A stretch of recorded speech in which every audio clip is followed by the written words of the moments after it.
નમસ્કાર. ચાલો આજે આપણે સાથે મળીને સમયમાં પાછા જઈએ, એક એવી દુનિયામાં જ્યાં માટીની સુગંધમાં આપણા પૂર્વજોની વાર્તાઓ આજે પણ જીવંત છે.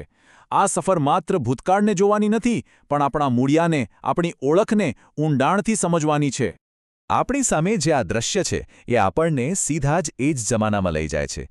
જરા કલ્પના કરી જુઓ. આઝાદી પહેલાંના ગુજરાતના ગામડાઓ, જ્યાં પાટીદાર ખેડૂત સમુદાયનું જીવન જમીન અને આકાશ સાથે કેવું ગૂંથાયેલું હતું. આ એ વાર્તાઓ છે જે હવે કદાચ માત્ર આપણા વડીલોની યાદોમાં જ સચવાયેલી છે. પણ સવાલ એ છે કે આપણે આ બધી વાતો આજે કેમ કરી રહ્યા છીએ? કારણ કે જો આપણે આ વાર્તાઓને નહીં સાચવીએ તો કદાચ એ કાયમ માટે ભૂલાઈ જશે. આપણો હેતુ બસ એટલો જ છે કે આપણા પૂર્વજોની સંસ્કૃતિ, એમના રિવાજો અને એમની મીઠી બોલી આવનારી પેઢીઓ સુધી પહોંચે. કારણ કે આ વાર્તાઓ આપણા વારસાનો એક અમૂલ્ય હિસ્સો છે. તો આ પાટીદાર એટલે કોણ? ટૂંકમાં કહીએ તો એ માટીના માણસ હતા. એમની આખી જિંદગી ખેતી અને પશુપાલનની આસપાસ જ ફરતી હતી અને એમની ઓળખ જ એમની સખત મહેનત અને ખંત હતી. એમની દુનિયા કેવી હતી ખબર છે? એના માટે એક બહુ સરસ ઉપમા વપરાય છે: કૂવામાંની માછલી. મતલબ કે એમનું વિશ્વ, એમનું ગામ અને આસપાસના થોડા ખેતરો પૂરતું જ સીમિત હતું. બહારની દુનિયામાં શું ચાલી રહ્યું છે એની એમને ભાગ્યે જ કોઈ ખબર પડતી. એ પોતાની જ દુનિયામાં સંપૂર્ણ હતા, આત્મનિર્ભર હતા. ચાલો હવે એમના જીવનના કેન્દ્રબિંદુ પર આવીએ, ખેતી. અને સાચું કહું તો ખેતી એમના માટે નોકરી નહોતી, પણ એક મોટો જુગાર હતો. એક એવો જુગાર જ્યાં દરેક દાવ કુદરત અને નસીબ પર આધાર રાખતો હતો. જરા વિચારો તો એમની હાલત. ક્યારેક આભ ફાટી પડે તો ક્યારેક ધરતી સુકાઈ જાય, વિનાશક તોફાનોનો ડર તો કાયમ રહેતો. અને આ બધામાંથી જો પાક બચી પણ જાય ને, તોય એનો ભાવ શું મળશે એ તો વેપારીઓના હાથમાં હતું. એટલે કે લગભગ બધું જ એમના નિયંત્રણની બહાર હતું. એમની મહેનતનો અંદાજ લગાવવો હોય તો કોષ પ્રણાલીને સમજવી પડે. આજની જેમ બટન દબાવીને પાણી ચાલુ નહોતું થતું. કલાકો સુધી બળદની જોડી સાથે મળીને કૂવામાંથી પાણી ભરેલી ચામડાની મસમોટી ડોલ ખેંચવી, આ એમનું રોજનું કામ હતું. આ મહેનત નહીં, તપસ્યા હતી. ખેતીની આ બધી મુશ્કેલીઓ તો એક તરફ, પણ વર્ષનો સૌથી તણાવભર્યો સમય તો હજુ બાકી હતો.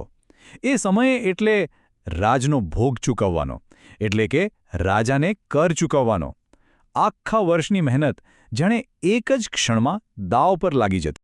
આ નિયમ કેટલો કઠોર હશે એની જરા કલ્પના કરો.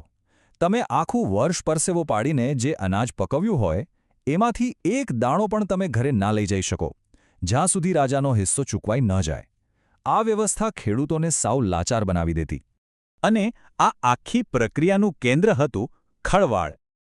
આ કોઈ સામાન્ય જગ્યા નહોતી.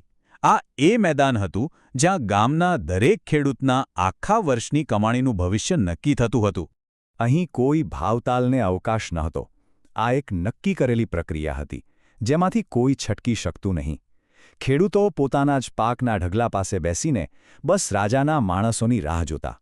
પોતાના જ પરસેવા પર એમનો કોઈ અધિકાર નહોતો, જ્યાં સુધી રાજનો ભોગ ચૂકવાઈ ન જાય. તો આ આર્થિક બોજ કેટલો મોટો હતો? હિસાબ સીધો હતો. ચોમાસાના પાકમાંથી ચોથો ભાગ, એટલે કે 25%, અને શિયાળુ પાકમાંથી 5મો ભાગ, એટલે કે 20% સીધો રાજાના ખજાનામાં જતો. વિચારો, આખા વર્ષની મહેનતનો આટલો મોટો હિસ્સો આંખ સામે જ જતો રહેતો. અને વાત અહીં જ નહોતી અટકતી. કર ચૂકવ્યા પછી પણ કેટલાક ખેડૂતોને રાજાનું અનાજ એના ગોદામ સુધી પહોંચાડવા માટે મફત મજૂરી કરવી પડતી. આ પ્રથા બેગાડ તરીકે ઓળખાતી, જેના માટે કોઈ વળતર મળતું નહીં. પણ આટલી બધી મુશ્કેલીઓનો અર્થ એ નથી કે એમની જિંદગીમાં કોઈ ઉમંગ જ નહોતો. ના, બિલકુલ નહીં. ચાલો હવે એમના સામાજિક જીવન પર એક નજર કરીએ, જેણે આ સમુદાયને એક તાંતણે બાંધી રાખ્યો હતો. એમનો સમાજ રિવાજો અને પરંપરાઓથી ગૂંથાયેલો હતો. જીવનના દરેક તબક્કા, પછી એ જન્મ હોય કે લગ્ન, ખાસ રિવાજો સાથે ઉજવવામાં આવતા. દાખલા તરીકે શ્રીમંતની વિધિ. ગર્ભાવસ્થાના 7મા મહિને આવનાર બાળક અને માતાના સારા સ્વાસ્થ્ય અને પોષણ માટે આ ખાસ વિધિ થતી. આ બતાવે છે કે એ લોકો સ્વાસ્થ્ય અને પરિવારને કેટલું મહત્ત્વ આપતા હતા. જન્મ પછી પણ બધું નિયમ મુજબ થતું. નવી માતાને 5 દિવસ સુધી સંપૂર્ણ આરામ આપવામાં આવતો અને 5મા દિવસે 5મી નહાવણું નામની એક ખાસ વિધિ થતી. આ પરંપરાઓ એમના જીવનનો એક અભિન્ન અંગ હતી. અને લગ્નની આ એક વિધિ તો જુઓ, કેટલી અનોખી અને સુંદર છે. પોંખવું નામની આ વિધિમાં સાસુ પોતાના જમાઈનું સ્વાગત કરવા માટે સ્ટૂલ પર ઊભા રહે છે. આ માન અને સન્માન આપવાની એક અદ્ભુત પ્રથા હતી. સમયની સાથે બધું જ બદલાઈ ગયું. ખેતરો, ગામડા, લોકો, બધું જ. પણ જે નથી બદલાયું એ છે એમનું ડહાપણ. એ જ્ઞાન જે પેઢી દર પેઢી કહેવતોના રૂપમાં આપણી પાસે પહોંચ્યું છે.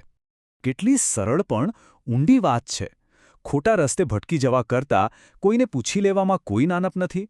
આ કહેવત ભૂલો કરવા કરતાં શીખવા પર ભાર મૂકે છે. અહીં બીજો એક અનુભવનો નિચોડ છે.